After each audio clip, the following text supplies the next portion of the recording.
right, welcome back to the 11th edition of the Kansas City Commercial Real Estate Market Pulse, sponsored by Exchange Commercial Real Estate.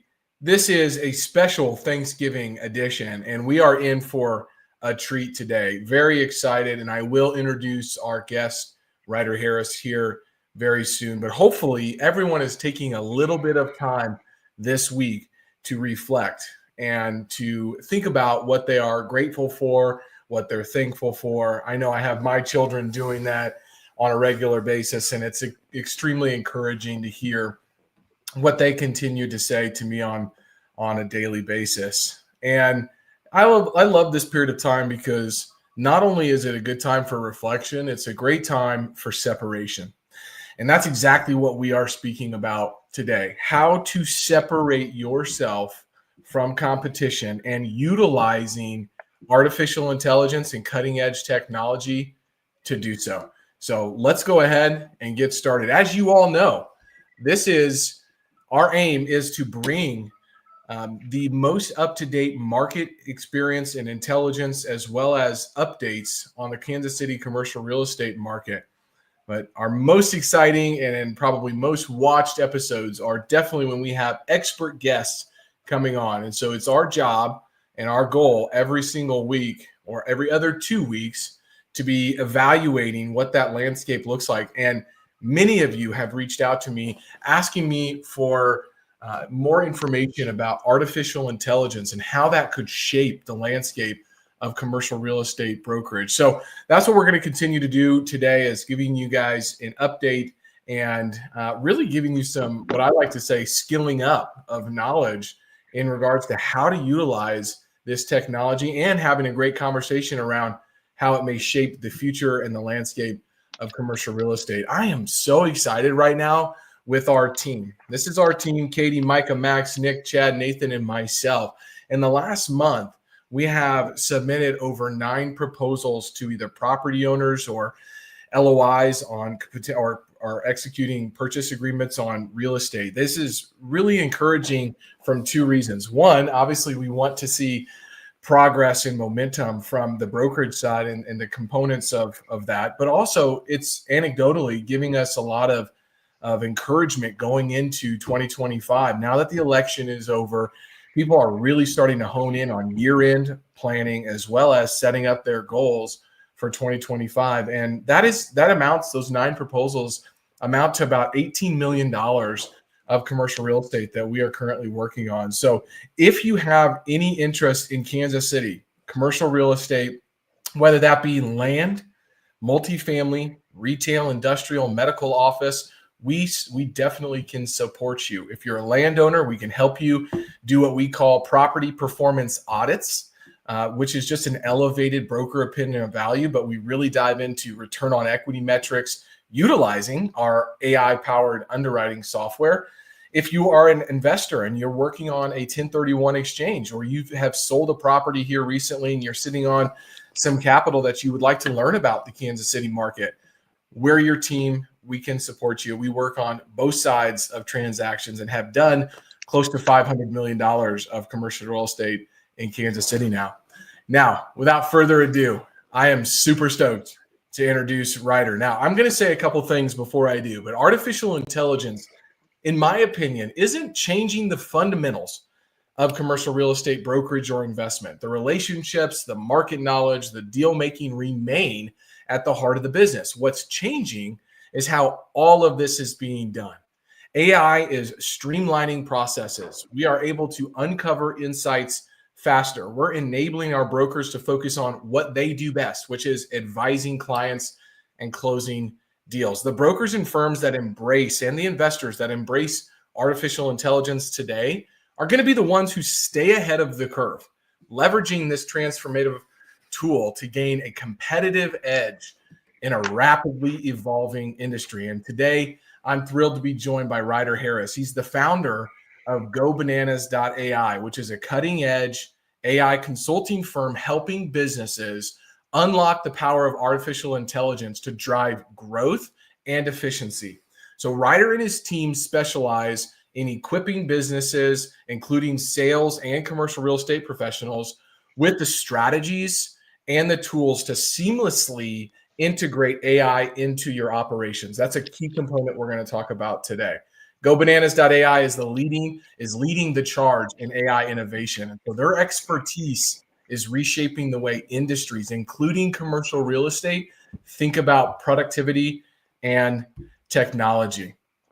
So, Ryder, while commercial real estate is an industry where many of us fall into our roles, I think that just reading about you and learning about you, you've taken a little bit of a different path by actively harnessing the power of artificial intelligence to transform how business is done, not just in commercial real estate, but across industries, right? And so before we dive into the specifics of what you're going to cover and talking about how AI is shaping real estate, man, we'd love for you to just share your story.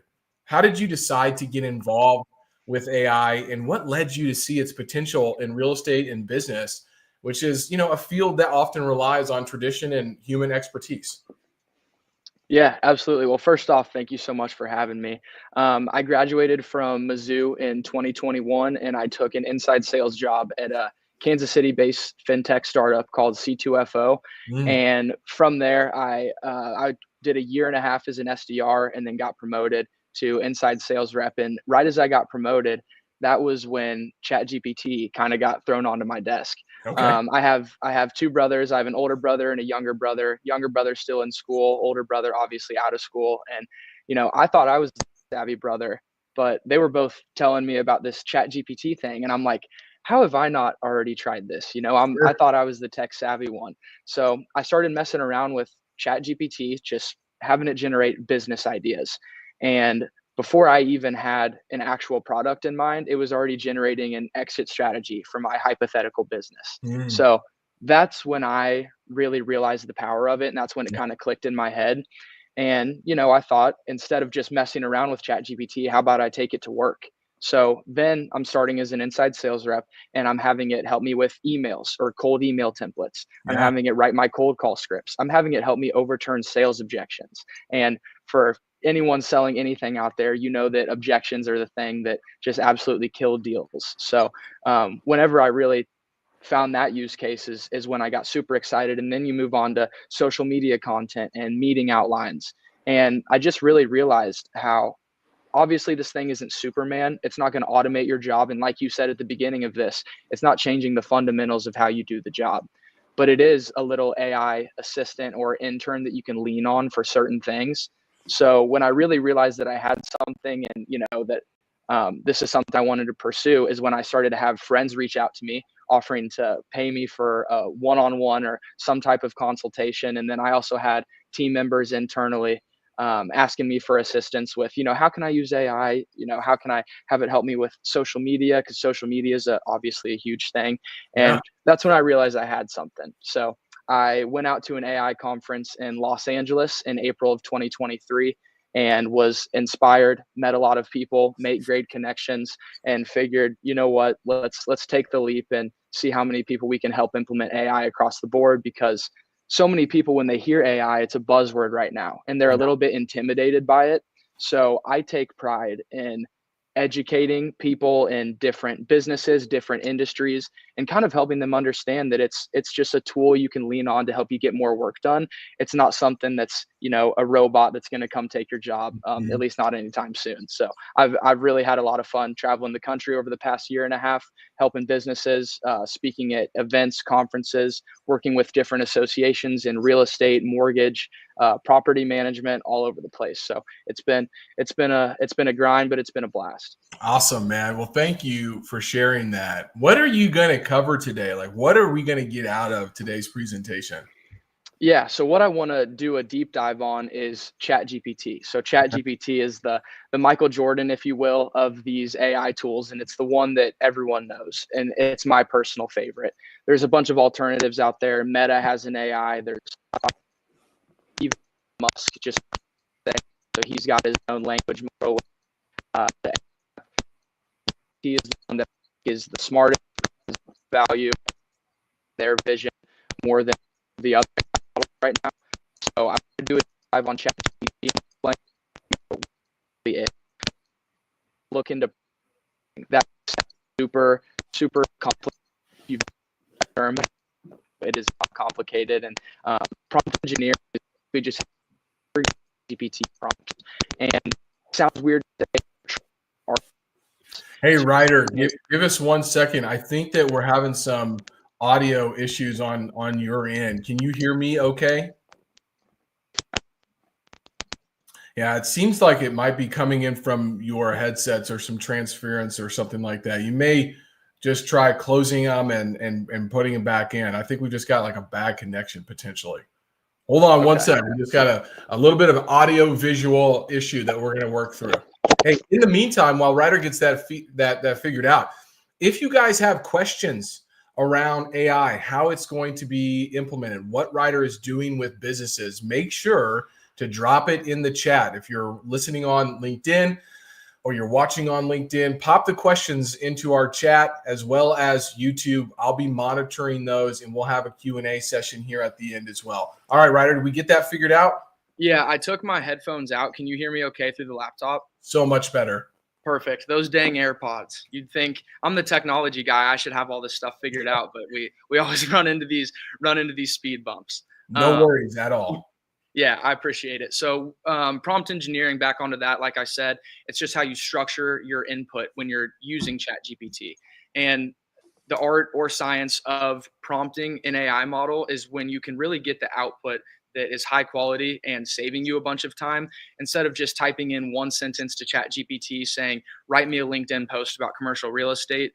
I mean, it can kind of just go any way. It can write about a bunch of different things. So we'll talk about honing in on our ChatGPT prompts to make sure we're getting the most out of it.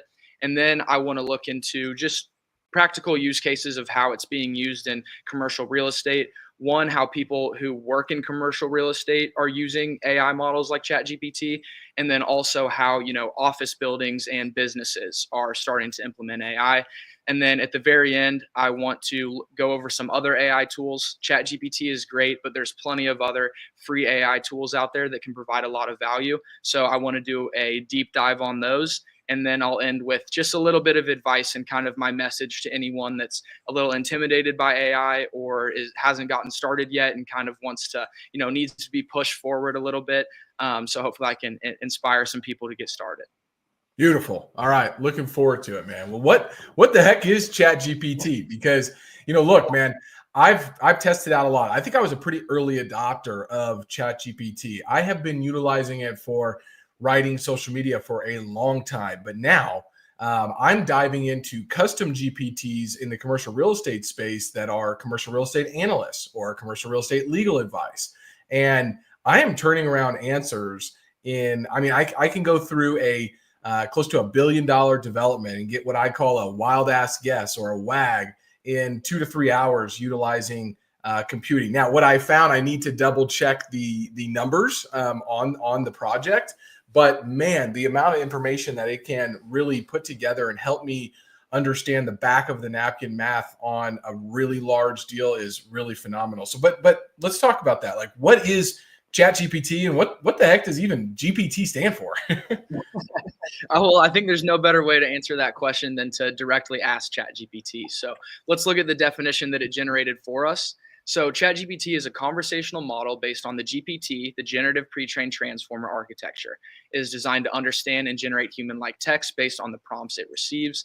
The model is trained on a diverse range of internet text and is capable of performing tasks that range from answering questions and providing explanations to generating creative content. Now, that was kind of just a bunch of word salad. That was a bunch of stuff together. So that was a little bit of an expert definition right there. So let's look at the second one. ChatGPT is like a super smart talking robot on the computer. Imagine you have a toy robot that you can ask questions or tell to write stories, and it does it just like a real person would. This robot lives inside the computer and helps people by talking to them, answering their questions, and even helping them write things like emails or stories. Now, these were two definitions. They both kind of got to the same point, but they explained it a different way. Mm-hmm. So if we look at the next slide, then we can kind of decide, what was the difference between those two?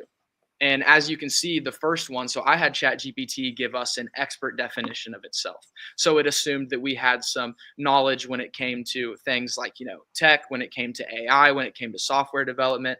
It kind of assumed that we understood the industry specific jargon. And then if we look at the second example, I had ChatGPT generate its definition at a third grade level. So this may be a little bit of an extreme example, but I work a lot with people in, like I had said, mortgage, real estate, all over the place. And sometimes when you're working with someone that doesn't have too much knowledge in that space, or like in mortgage, for example, when you're a first time home buyer or if you're a first time investor, there are some terms, some acronyms that you're not really familiar with. So I've had a lot of people that I've worked with translate things into a fifth grade reading level, a sixth grade reading level, because maybe third grade's a little too far. We don't want to make anyone feel stupid by doing that. But one of my favorite entrepreneurs slash authors, his name is Alex Hormozy. He's written a couple books. I'm sure many people watching are familiar with him. And he's always made very complex things very simple to understand. And I've never really understood how. And then it came out, he said in either a tweet or on a TikTok, that all of his books are written at a fifth grade reading level. So this is just a way that you can enhance communication, make things make sense, mitigate the risk of confusion, because that's always something that's important. We don't want to confuse. We want to enhance communication, because when communication is clear, that's when we have the best chance to close deals and to move forward and make progress on whatever we're working on. So Yeah. I would feel like this is a super powerful example. It absolutely is. And if Katie is watching, when we started to put together slides on explaining return on equity in a really advanced level, it got really confusing really quickly. And so I actually did this previously on previous Market Pulse, where I give the expert definition of return on equity, and then I break it down, and I asked it to explain it to me like a fifth grader, and it broke it down into the ability to think about a lemonade stand and the money that it took to buy the sugar, the lemons, the water, the pitcher, the cups, and it was a really interesting way. But I'm glad to see that you did this, because I've done this previously as well, and it really resonated with people. Yeah, it's and it really helps paint the picture of also how powerful this thing can be. Taking the same definition, the same type of wording, the same paragraph, and just make it make sense to different audiences. So, I challenge anyone that's watching to try this in their respective industry, especially when you're dealing with, a first-time prospect or someone that's very new. Maybe it's even someone that you just hired and they're straight out of college or they're coming from a different industry. You can kind of use a tool like this to help train them and help them understand things better, because they're not going to be up to speed with all of the jargon and all of these, super specific terms. So I think this is a really good example that just further showcases the power of these models. Absolutely. Great example. So let's look at why this thing is so popular and why, it's all over social media, it's all over the news, it's in the newspaper. These companies are raising billions and billions of dollars. So number one, and the most eye-catching thing, is it's human-like interactions. So whenever you're interacting with ChatGPT or any conversational AI model, I challenge you to treat it like you're communicating with an assistant or an intern. And it may feel that way because you're just typing words into a computer that may seem like a robot. But that's the way that it understands, and that's the way that it generates output. So by treating it like an intern or an assistant, I think that's when you get the most value out of it, because that's also how it works and that's how it understands information. And like we had said earlier on, this thing isn't Superman yet. It's not going to automate every single thing that you have to do and do all of your work for you and communicate with all of your clients automatically. This is a tool that you can just lean on to cut down on some of the busy work and just get more work done and be more productive. And that's what we're all shooting for here. In any industry, no matter what job we're doing, we all want to find ways to cut down on the busy work, and not only cut down on it and have it be a lackluster product. We also want to enhance productivity and also have it be a product that would have maybe been something better than we would have come up with. And, whether I like to admit it or not, this thing is going to write better social media posts than me. It's going to write better emails. It's going to come up with better call scripts. It's going to overturn sales objections better than I am, probably. So, this is just a cool thing that you can lean on. And it is kind of like having your own robot inside of your computer. So we also look at versatility. Sorry about that. We also look at versatility and scalability, 24/7 availability. And it's kind of a gift or it can kind of be a gift or a curse the way that I explain my mind. But there are times where I want to partner with a new AI tool or I want to come up with a new process, kind of something different that I want to do in my business when I'm, laying down in bed and it's 11 p.m. and I'm just thinking about it. Instead of letting a new idea kind of stew in my mind or not really act upon it, you can open up Chat GPT, whether it's the mobile app or the computer, and you can have a conversation with it. Yeah. And this, in my opinion, and Sam Altman, the current CEO, or he was the CEO of OpenAI, got fired, then got brought back on. He did a podcast with Lex Friedman, and they asked him, what's your favorite use case for Chat GPT? And he said brainstorming, idea generation, just kind of helping visualize, all of the ideas, all of your thought processes by having a conversation with this super smart, robot, if you will. So it's 24/7 availability is something that used to not be a thing because early days of Chat GPT, they would have so much traffic that they would have to, kind of shut some people out and say, we're experiencing high volume right now. We're I sorry. remember. Yeah, you're not able to access. And I remember that. And I was at work and, I had just discovered all of the power of Chat GPT. And I'm like, man, I just started using this so much and found so much value. And now it's shutting me out. So luckily they've, curbed that. And it's 24/7 availability is something that is super important. And then we look at its consistency, its ease of integration, and its continuous learning. It's continuous learning, its ability to continue to learn from your conversations. So now there's a memory aspect within ChatGPT where it remembers if you tell it your job title, if you're working on a certain project, what industry you're in, what you're working toward, all kinds of things like that. So then ChatGPT can continue to tailor its output and tailor its conversations directly to you instead of just being super broad. Yeah. Well, a couple things that I want to point out was as I was utilizing this yesterday, working through a proposal, I said that it's powerful what you can get done by augmenting your thinking through real time computing utilizing AI. It's like my brain on steroids. And it was really powerful to think about it like that. Right. And the other one is one of my favorite prompts. And I know that you're going to get to that right now. But one of my favorite prompts, because since I've been using this, when did it come out? Ryder? Was it a year and a half ago? November of 2022, I believe. All right, so it's been out for a couple of years. I maybe have been using it for a year and a half. Well, through all of my interactions with it, I saw someone post on LinkedIn, this is an interesting thing to ask ChatGPT. It's like, hey, you have interacted with me for 15 months, for 6 months, for 3 months, whatever. Tell me something I don't know about myself that's interesting, right? And wow, the responses that I got from utilizing that prompt was really powerful. And not just from a brainstorming standpoint, I do think that it can really help you in regards to learning more about yourself. Absolutely. I remember seeing that prompt go viral on LinkedIn and TikTok. So it was super interesting for everyone to try that out because many people had no idea how much information was being stored. And that's also something that you can go in and edit. If you don't want ChatGPT to store all of your information, then you can wipe its memory. But I personally think when it has that knowledge of you and who you are and what you're trying to accomplish, I think it is really cool. And I asked it actually the other night. I was like, based off of everything we've talked about, what are my 3 major goals in life? And for it to generate what it did, it further demonstrated how impressive the technology is and its memory retention and everything. So I think that's only going to get improve more and more, and it's going to be able to understand you more and more, and it's just going to become, I think everyone's going to have their own little AI assistant at some point, whether that's Chat GPT, whether it's another startup that does that.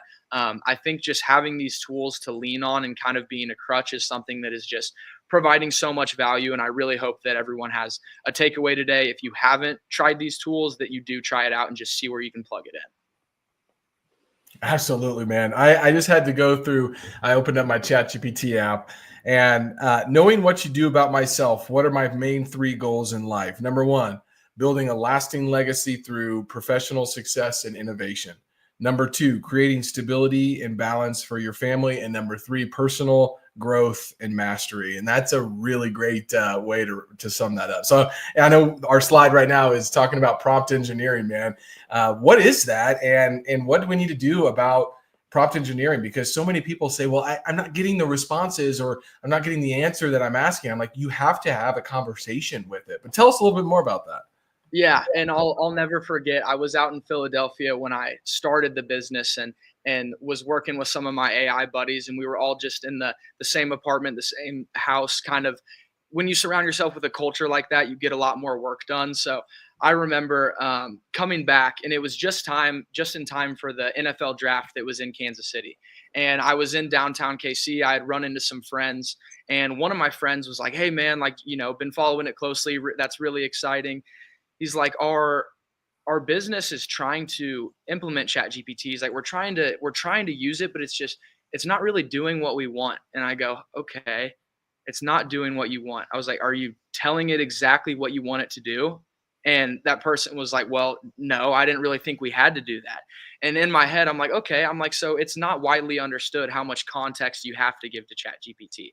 You can't just say, write a LinkedIn post about real estate, because then it can go all over the place. It doesn't know if it should be professional, if it should be casual, if it should have a call to action, if it should, include relevant hashtags, if there should be an image attached. So the way we get high quality output from ChatGPT is high quality input, and we do that through prompt engineering. So the definition from ChatGPT again is the art of asking the right questions or giving the right instructions to ChatGPT or any conversational AI model you use to get the best possible answers or results. So we have to do our part and give ChatGPT all of the ammunition that it could need to make sure that it can generate high quality, tailored output, instead of just super bland output that we can tell was clearly generated by a robot, because then that ends up not really even saving us time. It kind of wastes our time if we use ChatGPT and it doesn't give us something of value.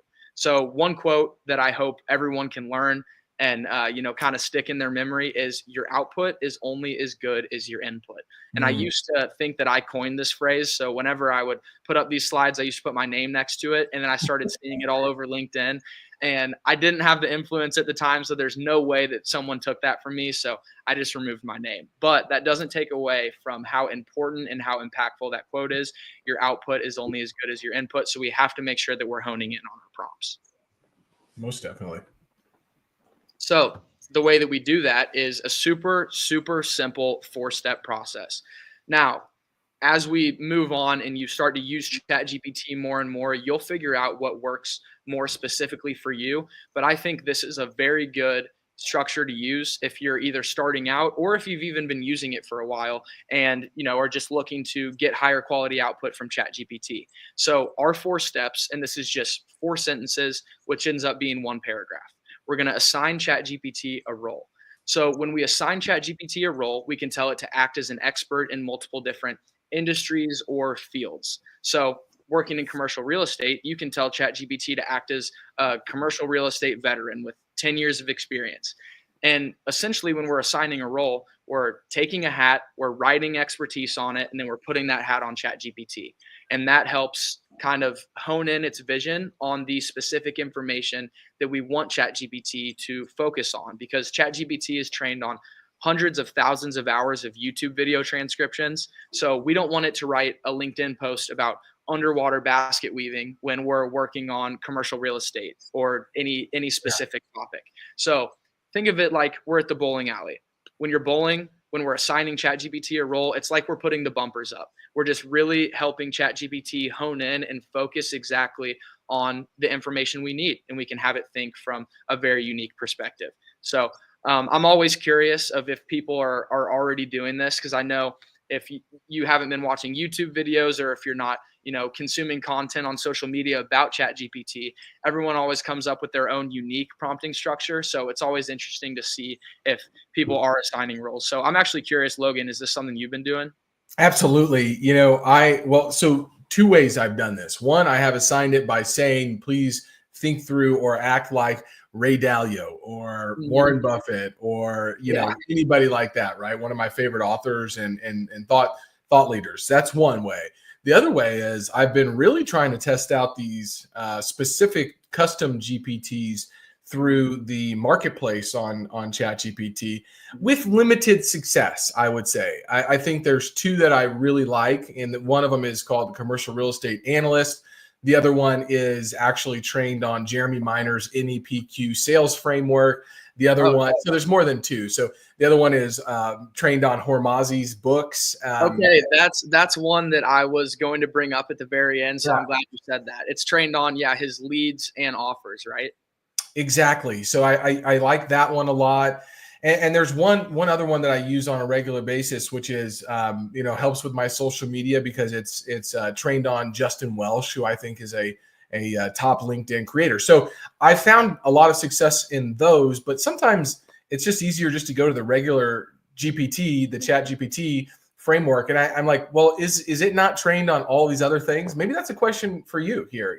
What is the difference between these custom GPTs and just using the broad regular framework? Yeah, and I'm glad you brought that up because when the GPT store came out, obviously I was super excited because I'm big into Chat GPT. So, I was trying all of them and I was making all of them. And it got to the point where, sometimes I was using a custom GPT and it was almost too honed in on something to where Mhm.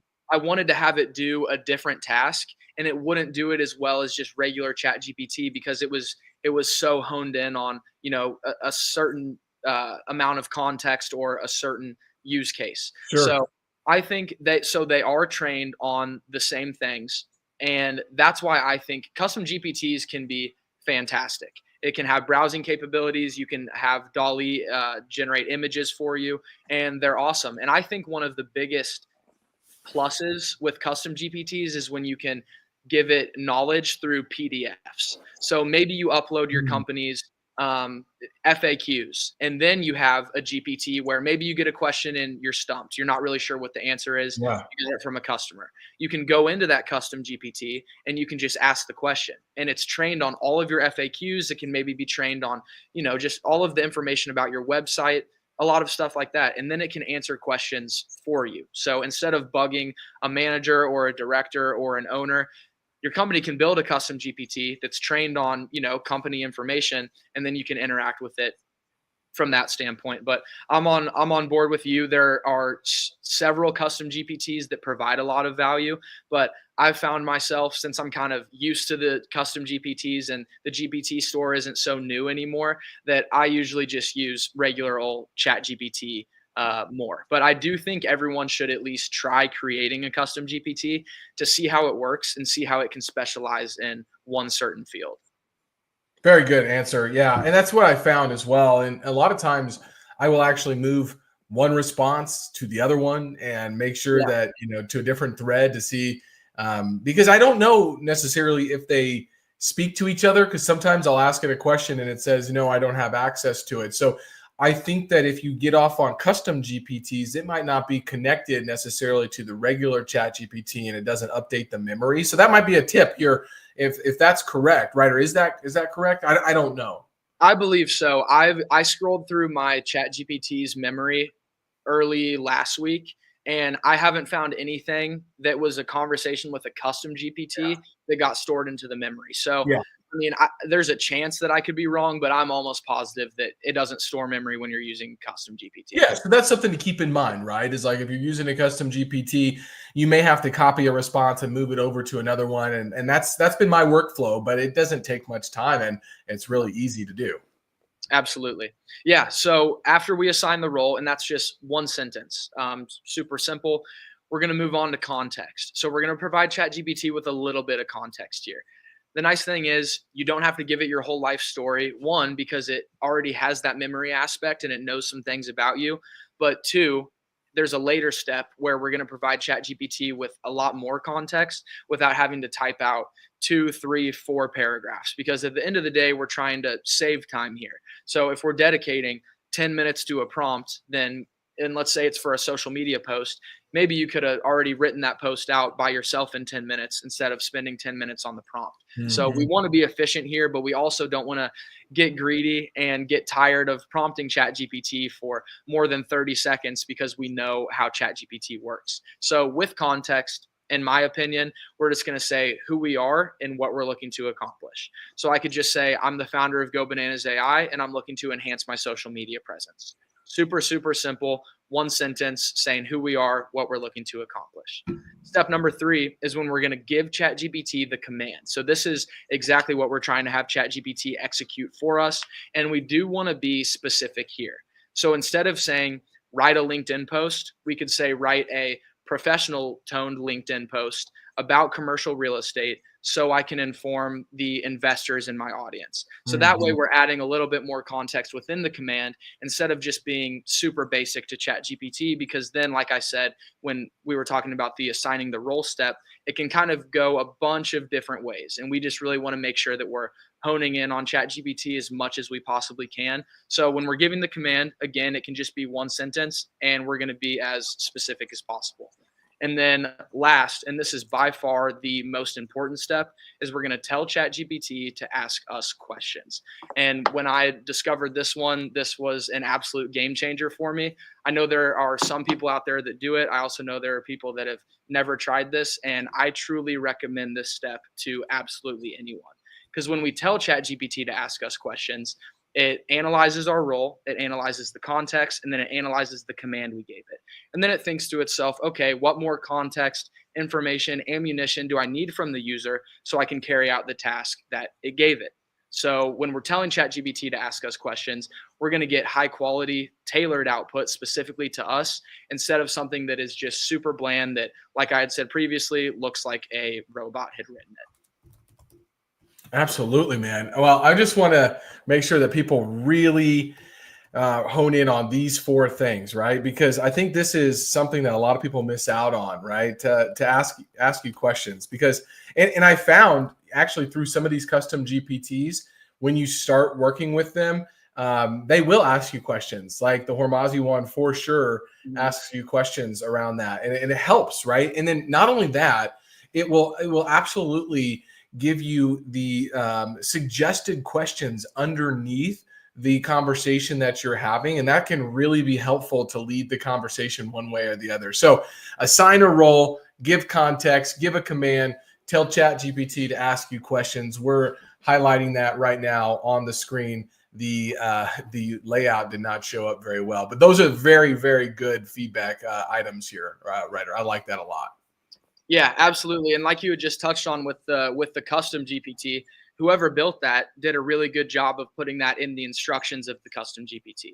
And for those people out there that don't know what custom GPTs are or haven't built one yet, it may sound super complicated, like you're creating your own AI model. You literally just have to type in words and give it written instructions. So there's no coding needed. You don't need to be a software engineer. You don't need to be a AI machine learning engineer. You literally are just giving it written instructions. So whenever creating a custom GPT, I would always recommend, maybe you could put this process in there. Or like Logan had just said with the Hormozy GPT, it's built and it's programmed to ask questions because context is king when we're using chat gpt or any conversational ai model. So this has been, in my opinion, the most efficient way to provide it with as much context as we need. I got a quick question for you before we move on to this example that you've got. Do you think that we may have uh, Chat GPT influencers at some point? Like Justin Welsh has his own, Jeremy Miner has his own, Alex Hormazi has his own. Do you think there might be a way for people to monetize that at some point? I'm just curious. The idea just came to my mind, and maybe I should ask ChatGPT that. But we're utilizing their information, right? I don't know where they got that information, but I don't know where ChatGPT got that information. But like, I just wonder if somebody's like, yeah, I'm going to be a ChatGPT influencer at some point, and so many people are going to be, conversating with my GPT, and I'm going to monetize that at some point. Like, is that in talks right now? I'm just curious. Well, I do know that OpenAI, which is the company that made ChatGPT for anyone that doesn't know, OpenAI does offer monetization opportunities for custom GPTs that get used a lot. So the custom GPTs that are ranked at the top of the GPT store, I believe they do a profit share with them. Okay. And I don't know exactly how that works. I've created a couple and honestly haven't put a bunch of effort in it. because I have been building them more specifically for other companies. Sure. So I've built a couple. I have like a sales objection expert and all kinds of stuff like that. But I mean, yeah, you also maybe creating it of yourself. Yes, like if I were to make a custom GPT that's the Ryder Harris custom GPT and I put everything I know about AI in there, then I think so. But I also think the people are kind of walking a fine line that are creating custom GPTs of other people, because I don't know how the IP works when it comes to something like that, but I think that's something that you should be weary of. But yeah, like you had brought up, I think that's a great idea of creating a custom GPT that gives all of your expertise, and then maybe selling it, hosting it somewhere on some website, and then selling access via subscription, or every time someone uses it, they have to pay something. I mean, I think that's a pretty solid idea. So if you've got some valuable information out there, that might be something to look into. Yeah, well, I just asked ChatGPT that way, and it says that the emergence of AI generated influencers is already underway. So it is in the works. So very, very interesting. Look at that. You heard it here first. Just like Martha Stewart says, every single day you need to learn something new. Maybe this is a new business for you. If you've got some extremely valuable information, you can build a custom ChatGPT. And after this call, I'm going to start building my own to try to figure out how to monetize. I might have to do the same. But so I know that, when we looked at the 4-step process, it might be hard to visualize how an actual prompt would look. So this is just a super basic example. We'll tell ChatGPT to act as a social media expert. I work in commercial real estate and am looking for assistance with my LinkedIn presence. Please generate a LinkedIn content calendar for me to follow for the next 2 weeks. So I always like using social media as a good example, because Yeah. a lot of people see social media content creation as a burden. It's something that can take a lot of time. It's something that, you struggle to come up with ideas. You struggle to come up with, maybe you're trying to get on TikTok, but you struggle to come up with an actual script. You don't really know what to say. So ChatGPT is a great tool to be an assistance when it comes to things like social media. So we'll have ChatGPT generate a LinkedIn content calendar for us to follow. That way it can give us ideas and kind of just give us that nudge that we may need to start being active on social media. Because, Logan and I are two people that are very active on social media, and, it's been extremely beneficial to me. I'm sure it's been extremely beneficial to Logan. I've got to get to Logan's follower count sometime, because that's an impressive number there. But you've got me beat. I guess I could be closing in on TikTok, but There we'll you see. go. And then at the end, obviously, we're going to tell ChatGPT, you must ask us questions before generating your output. So if we want to hop on to the next slide, we can show what this would look like actually within ChatGPT, within the interface. So if you open up ChatGPT, and I also want to talk about this. I talk about this in all of my workshops, but I didn't put this slide in. If you have not used ChatGPT before, it's either chatgpt.com or chat.com on your web browser, or on the App Store, it's just ChatGPT, and it'll be a white logo. But I do want to make sure that if you're downloading the app, we are downloading the official OpenAI ChatGPT app. So it shouldn't be, an app with 1-star reviews and it has 300 of them.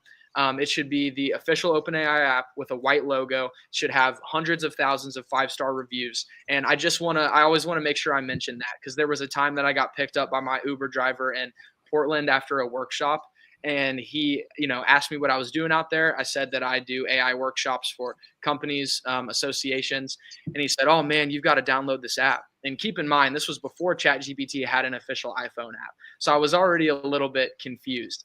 And he's like, "Yeah, man, this ChatGPT app, you just have to pay $99 for lifetime access."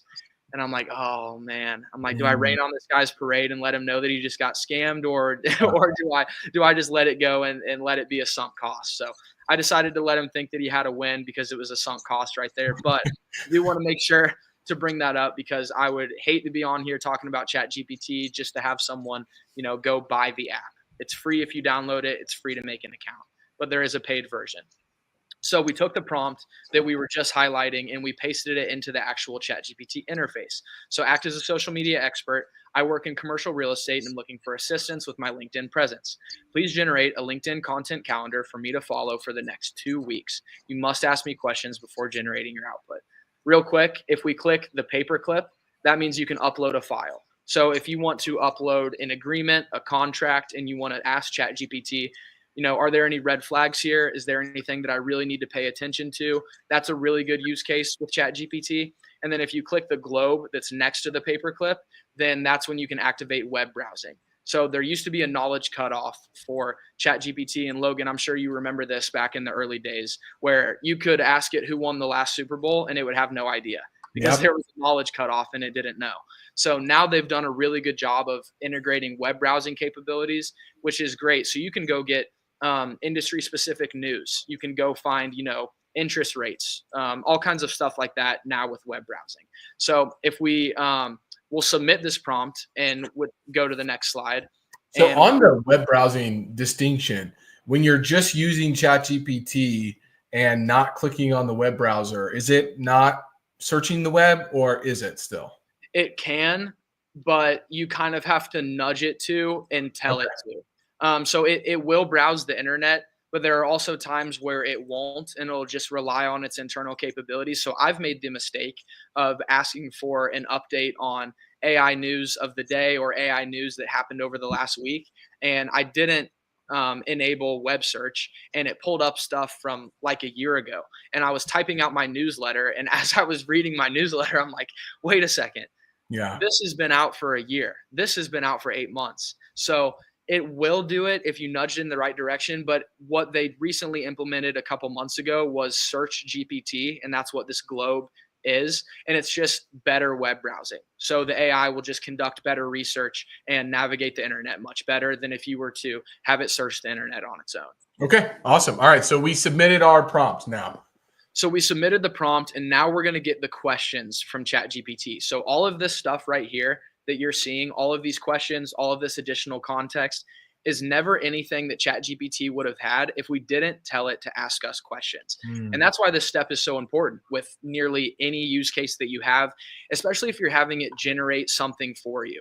Now, if you're having it review a contract, or you're uploading a PDF and you want to ask it a question, then sure, you may not have to incorporate this because it's just very straightforward.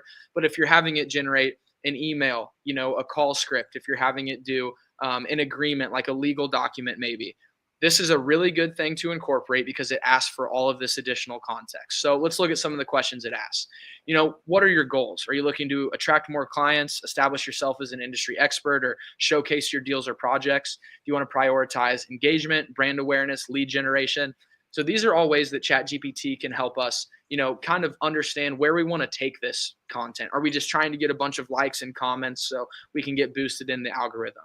Are we trying to be consistent and post content about our career and what we've done? That way we can boost brand awareness. Are we trying to post about, our products, our services, what our company does? That way we can generate leads. So this is just another thing that showcases how important it is to include this step, because it helps you it helps ChatGPT understand which way to nudge you. And, we're having it generate a content calendar. So now it'll generate content that is more tailored to us.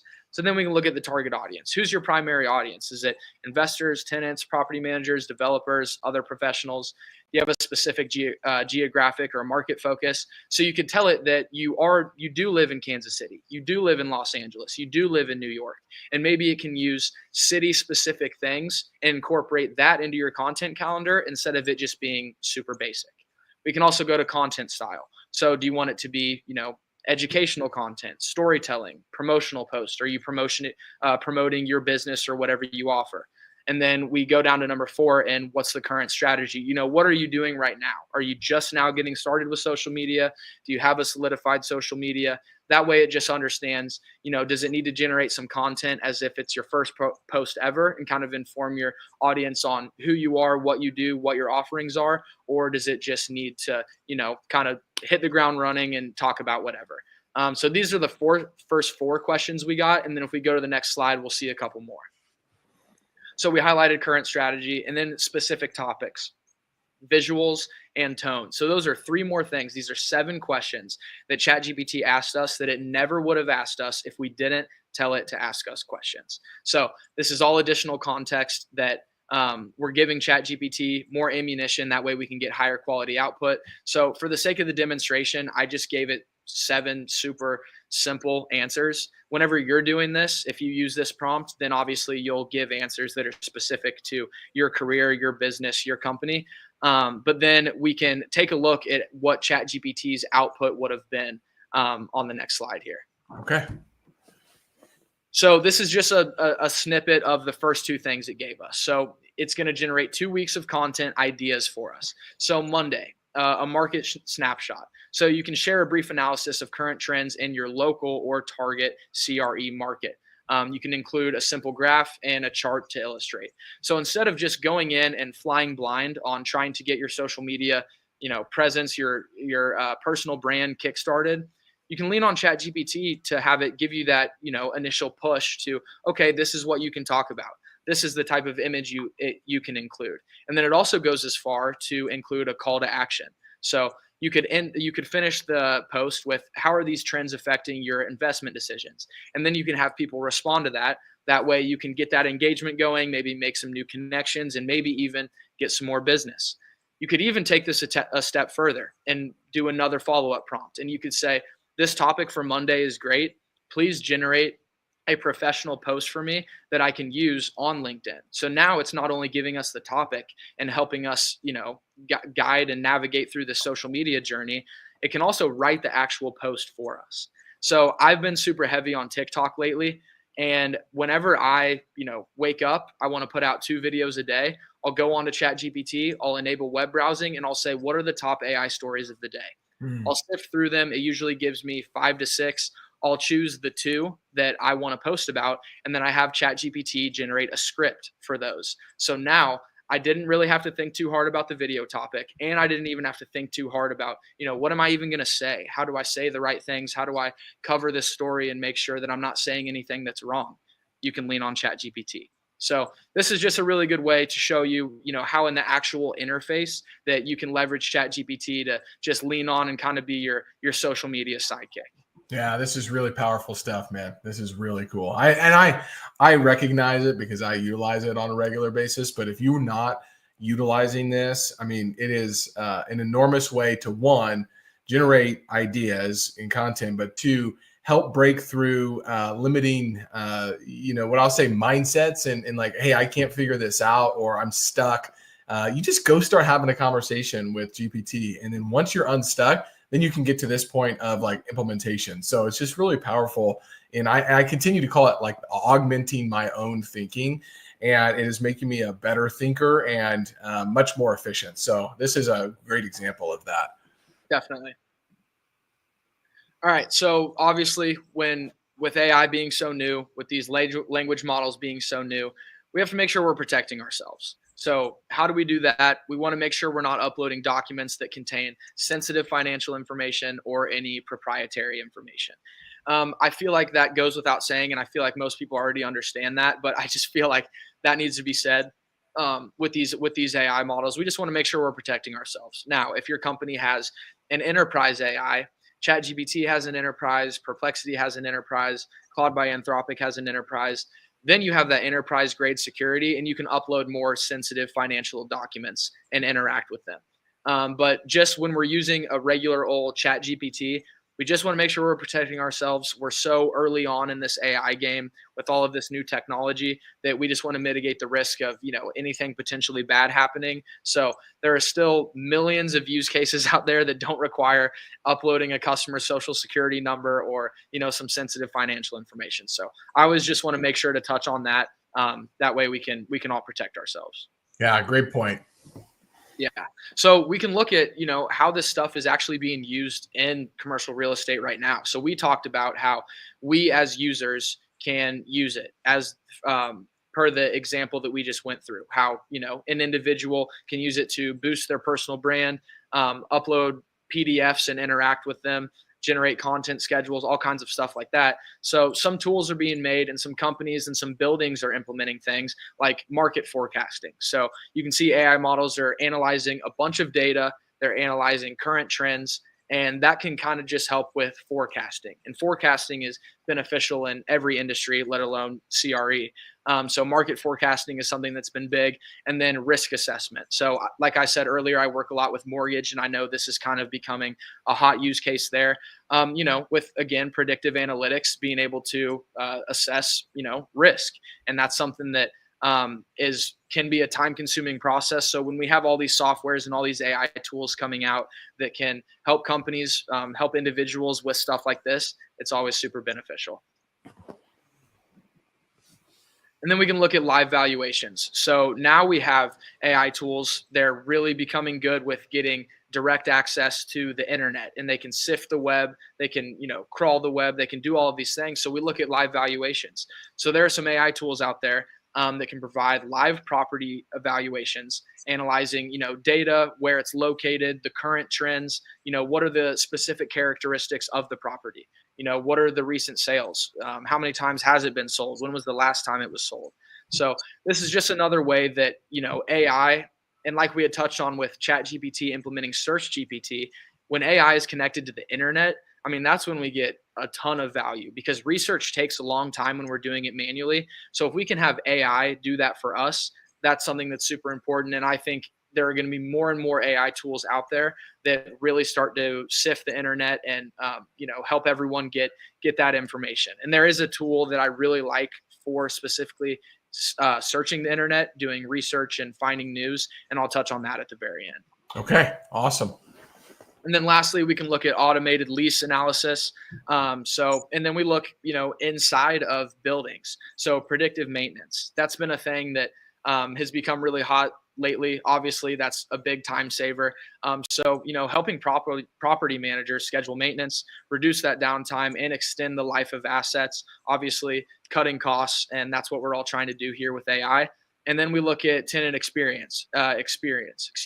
So whenever you're in an office building, or even if you're in an apartment, you want to enhance tenant experience. So you can do that with automation. A lot of these properties, offices are implementing AI-powered chatbots. So instead of having to, ring the property manager and you can't get a hold of that person, you can have a chatbot, kind of like the custom GPT stuff we had talked about earlier, that is trained on all of the information about the property. So you can interact with that chatbot and ask it questions instead of having to directly talk to a property manager or someone that's on site. So that's where custom chatbots are really taking off.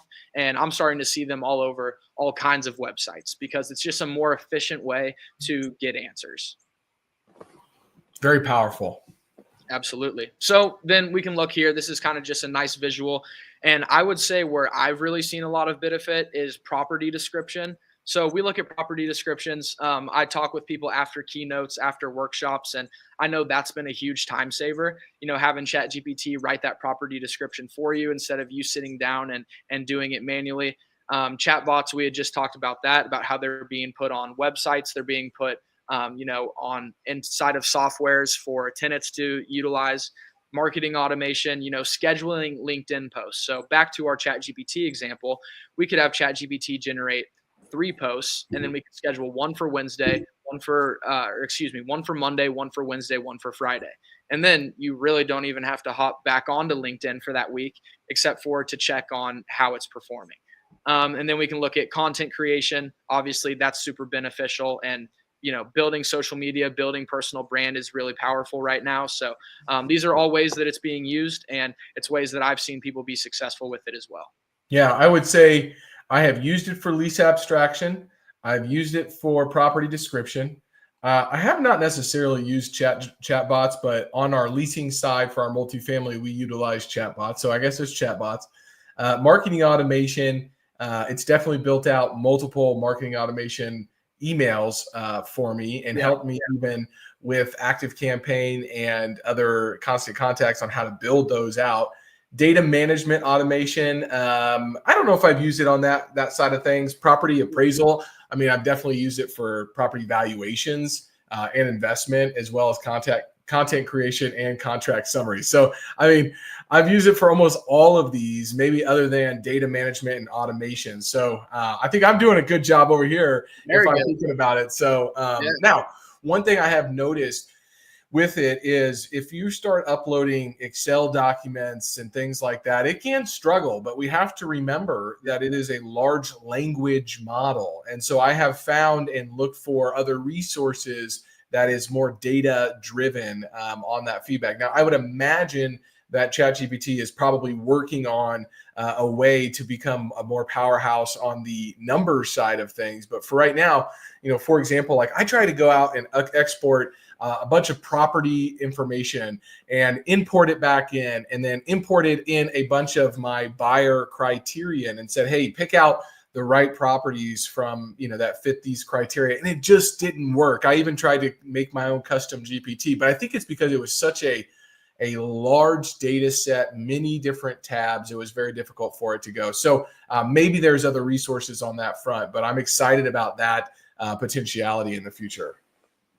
Yeah, 100%. And I had a friend text me the other day. He works at a company that has ChatGPT Enterprise, and he asked me that same question of the use case you just had. I was like, it's just not quite there yet. Yeah. I'm sure they'll figure it out, but it's just not quite there. I do know there is a custom GPT where you can give it information and it turns it into an Excel file. But as far as interacting with Excel files, it's just that's definitely something they'll figure out relatively soon, though. Yeah, absolutely. Cool. Yeah. What are some of the other AI tools that you've messed around with and played with? Yeah, so this is the last little piece of content that I want to leave everyone with. And I had touched on this a couple minutes ago regarding searching the web. Perplexity AI. So that is my go-to for searching the web. ChatGPT is great for having me generate things and upload, interact with PDFs, all kinds of stuff like that. But if I'm trying to search the web and get answers, I'm using Perplexity. So as an example, if we were to hop on Google, you would say, what's the cleanest source of caffeine? And it would give you a bunch of ads for Red Bull and energy drinks, and it would give you a bunch of articles that you'd have to read.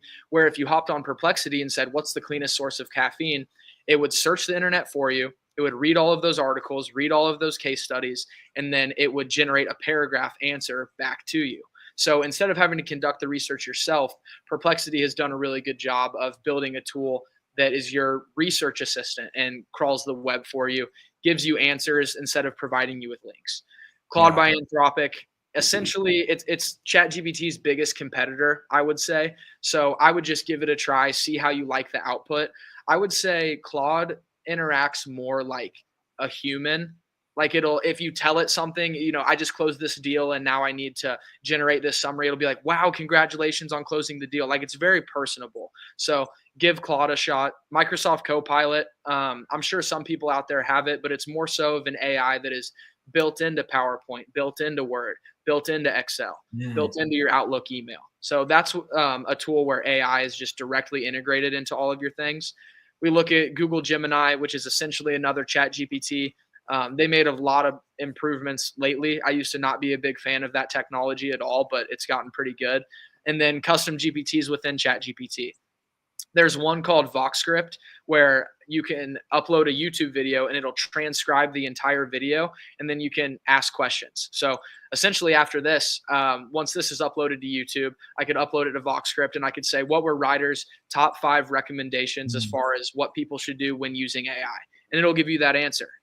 So that's a really powerful tool. And then back to building custom GPTs, you can train it on PDFs. You can give it just written instructions on what it should do. So the sky's the limit with custom GPTs. They're only going to continue to improve. And so there's a lot more out there than just ChatGPT. ChatGPT is still reliable for me, but man, AI it's coming in hot and it's not going anywhere. Yeah, no, it's definitely not. And the other two that I would just say is like these custom GPTs.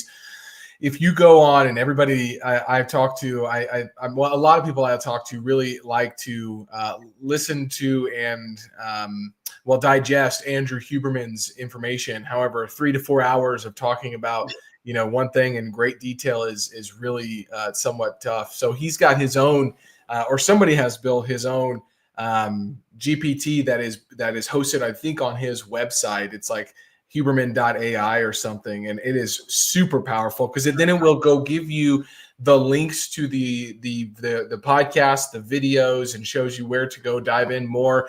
And I'm a beta tester right now for Ray Dalio's Ask Digital Ray, and he's got all of his he's got a custom GPT that's built. And if you ask it questions, it will respond with principles from his book and give you feedback. So I don't know if those are actually integrated into ChatGPT yet, but they might be separate, web links that I have to go to. But in the time being, like, it's really interesting to see these thought leaders building their own custom GPTs. And wow, yeah, the power is there, and the possibilities are endless. Ryder, do you have, I know we're over time, but do you have a few minutes for some questions that we've received? Yeah, absolutely. Okay, so we've kind of gone through some practical applications of how AI tools like ChatGPT are being used, but the question I often get is like, how is it actually going to change the real estate industry, right? And my response always is, it's not necessarily going to change how real estate is transacted at this point, because if we break that down to the fundamentals, that is still signing contracts, negotiating, but it definitely can augment those processes, right? And so when you get asked, how is AI going to change the industry? How do you respond to that? Absolutely. And it's not a super exciting answer, but I think it's just going to make everything more efficient, and it's going to cut down on all of the busy work. So all of the monotonous, annoying tasks, as we move forward in AI, that type of stuff is just going to start to get eliminated. So what is cool is, as human beings, we'll be able to focus on those relationships, because relationships are everything. And that's something that AI isn't going to take away from. I've heard some people say that in the future, everyone will have their own AI assistants, and then they'll interact with each other instead of people interacting with each other. I completely disagree. And I think, in an industry like this, that human touch is always needed. And I don't think that's anything that's going to go away. So long story short, I think just the busy work, the monotonous, stuff that's done all the time, the super repetitive tasks, I just think that's going to get cleaned up so we can focus on the more specific, important things. Beautiful. All right, last question. So we haven't talked about Go Bananas. So what is it that you are doing within this industry? I mean, you mentioned that you're not necessarily building your own AI, or maybe you are, but it's more of an application to the businesses that you're working with. Is that a correct statement? Yeah. So a lot of businesses are just flying blind right now with AI. They either don't let their workers use it because they're just scared of it. They don't understand the security. They don't understand the value of it. So we do a lot of Chat GPT workshops. So we'll come in at kind of a lot of what we did today, but we'll go even further and do use case demonstrations. So I think I've always been a visual learner, and I've always learned by doing. So when I can put a use case up on the board and have everyone do it, I think that's when the learning really gets enhanced. So ChatGPT workshops, helping companies understand what's out there. And then also for the companies that really want enhanced security, we will build custom internally hosted AI models for businesses. So that way you don't have to go to a ChatGPT. You don't have to go to a Google's Gemini. You can have your own internally hosted AI model that you can upload all of your documents to. Yeah, I imagine that's probably a big concern for a lot of large businesses, the amount of information being shared through a chat GPT. And it's why, like my wife's firm, VML, they have built their own internal GPT and AI resource that they utilize. And I think that that is a continued trend. One of the biggest takeaways that I had today is really that continuous learning is always going to be the most important thing for people in business, because as the industries change and shape and evolve, we have to be adapting to the people that we are serving.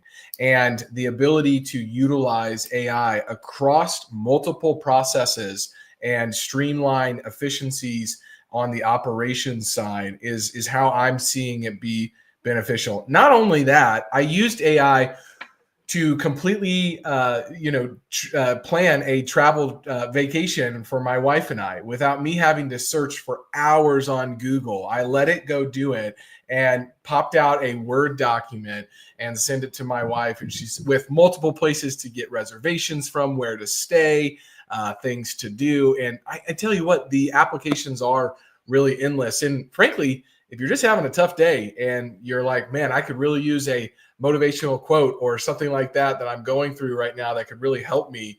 I pop on there all the time and just have a little conversation with it. So it's a lot of fun. It's very powerful. I'm seeing a lot of benefit. And Ryder, thank you so much for showing us in the commercial real estate space many different use cases on how to utilize this. If people want to find out more about you, like let's say they're a brokerage company and they're like, wow, man, this sounds great. And, we really need to bring Ryder in to kind of, train us up. How do they reach out to you and how does that process work? Yeah, absolutely. So our website is just super simple. It's gobananas.ai. And then I try to be super active on LinkedIn. So feel free to connect with me. And then also just DM me if you have any questions. If you want to know more use cases, if there's something coming up with ChatGPT that you didn't think I covered today, that's awesome. And then on TikTok at RyderGPT. That nice little AI username right there. I try to do 1 or 2 posts a day, whether it's use cases, it's other AI tools that are out there, it's AI news, all kinds of stuff like that. I just try to be a resource that everyone can have that can help educate them on this, this crazy tech wave that we're on right now, because it's really hard to navigate. Absolutely. Well, Ryder, again, thank you for joining. Thank you for, I had many people messaging me beforehand, talking to me about how excited they were. I know there was a lot of value given in this talk, in this episode. So appreciate your time and thoughtfulness and your expertise, man. Excited for what's to come for you. If you're in Kansas City on December 5th, so I guess that's next week, next Thursday, come see me at the Contractors, Closers, and Connections Holiday Kickoff event from 5 to 9. Out at SCI off of Shawnee Mission Parkway. This is going to be a large event. 200 to 400 people likely will be there, and it is not cheap to come. So that is a reason that they are very valuable. It's not just a place where you're going and getting a bunch of business cards and cornered, and it's just not fun. We have great food, great music, great drinks, great people for you to connect with, and I'm excited to be there. So hopefully you can come out and we can meet and talk real estate, AI, whatever on December 5th. And if you've liked what you've heard today, make sure to follow us on LinkedIn, follow us on the social medias here, as well as if you are a property owner interested in understanding how we are utilizing AI in our underwriting, in our proposals, as well as what we're calling our property performance audits, please do reach out to me. I've got 4 or 5 of those going right now. Our spot's filled up, but I'm sure now that I've made this a little more streamlined through AI that I could probably take on a few more clients, and many, many transactions are going to happen between now and the end of the year. We're gearing up for a really, really strong 2025. So you can reach out to us at XChangeCRE.com. Follow me on LinkedIn, find me there. And thanks again for tuning in. Ryder, we appreciate you. We thank you for the work that you're doing. If you want to go follow him, he's on TikTok. He's a star over there, as well as LinkedIn, and it's gobananas.ai. We'll see you guys in 2 weeks, and have a phenomenal Thanksgiving. Ryder, thank you again. Thanks, Logan. Appreciate it.